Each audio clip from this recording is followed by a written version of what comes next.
Welcome to the shadowy corridors and hushed galleries of the world's most prestigious museums. Behind their grand facades and carefully curated exhibits lie stories far more chilling than any horror film. Today, we're exploring 5 true museum horror stories that reveal the darker side of these cultural sanctuaries, places where priceless artifacts disappear without a trace, where ancient curses manifest in modern times, and where the distinction between the living and the dead sometimes blurs in the most terrifying ways. Join me as we uncover the secrets these hallowed halls would rather keep hidden. In the early hours of March 18, 1990, 2 men, disguised as police officers, entered the Isabella Stewart Gardner Museum in Boston. They claimed to be responding to a disturbance call. The guards, breaking protocol, allowed them inside. Once in, the thieves handcuffed the guards and confined them in the basement. Over the next 81 minutes, they methodically cut and removed 13 works of art valued at over $500 million. The stolen works included Vermeer's The Concert and Rembrandt's The Storm on the Sea of Galilee. Despite extensive investigation, thousands of leads, and a $10 million reward, the empty frames still hang in the museum today, a haunting reminder of the largest unsolved art heist in history. The FBI believes the thieves are now deceased, yet the masterpieces remain missing after more than 30 years, their whereabouts a chilling mystery. In 1991, hikers discovered the frozen body of a man in the Ötztal Alps on the border between Austria and Italy. The 5,300-year-old mummy, nicknamed Ötzi, became one of the most significant archaeological finds in history. But a disturbing pattern emerged among those connected to his discovery and study. The hiker who found him died in a freak accident.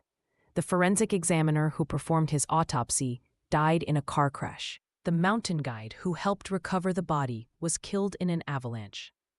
In total, 7 people associated with Ötzi died under unusual circumstances within a short period. Scientists at the South Tyrol Museum of Archaeology in Bolzano, Italy, where Ötzi now resides, dismiss talk of a mummy's curse. Yet museum staff admit that some researchers request minimal contact with the remains, and security guards report strange occurrences in the mummy's specially controlled chamber during overnight shifts. The National Museum of Ireland houses numerous ancient artifacts, but none more unsettling than the collection of bog bodies in the Kingship and Sacrifice exhibition. These naturally preserved human remains, some dating back 2,500 years, were ritual sacrifices. In 2003, during renovation work in the museum's Celtic Antiquities section, a series of inexplicable events began plaguing the staff. Security cameras captured strange mists forming near the bog body displays after hours. 3 night guards reported hearing whispers in ancient Gaelic. One curator discovered artifacts rearranged despite the secure display cases being untouched.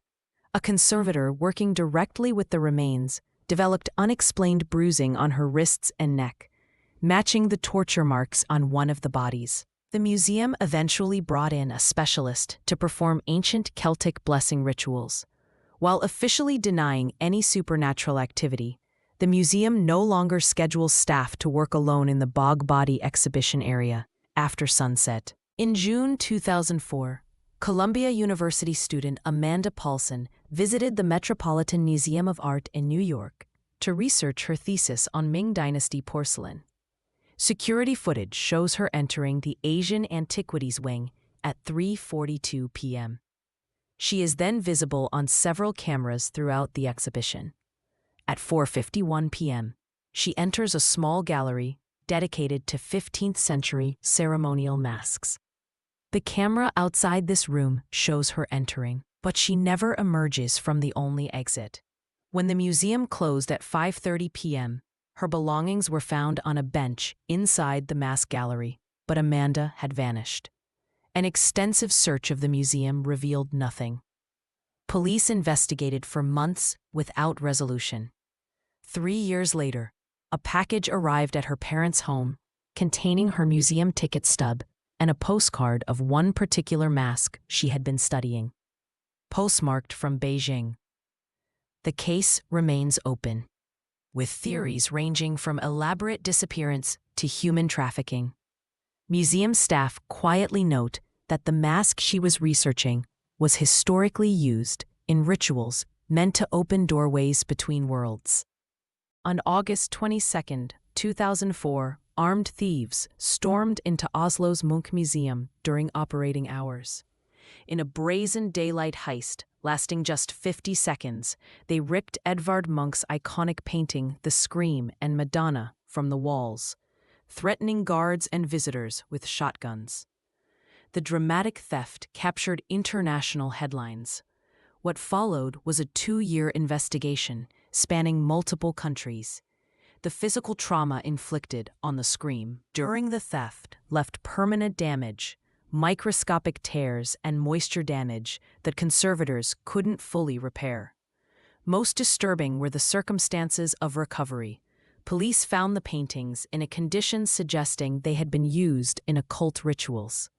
Small traces of blood and wax were found on the frames, and symbols had been scratched into the back of the canvas. Museum officials hushed up these details, but several officers involved in the recovery suffered from persistent nightmares afterward. Today, the paintings are displayed behind enhanced security, but some staff refuse to be alone with them during inventory checks. These 5 chilling museum stories remind us that behind the polished glass of exhibition cases and carefully worded placards lies a world of mystery, tragedy, and the unexplained.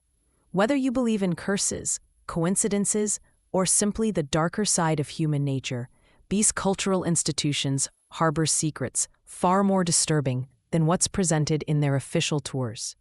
If you enjoyed these true museum horror stories, make sure to like this video and subscribe to our channel for more explorations of the unexplained. Leave a comment below sharing which museum story you found most disturbing, or if you've experienced anything unusual during your own museum visits. Remember, the next time you walk through those grand museum doors, you might be stepping into more than just history.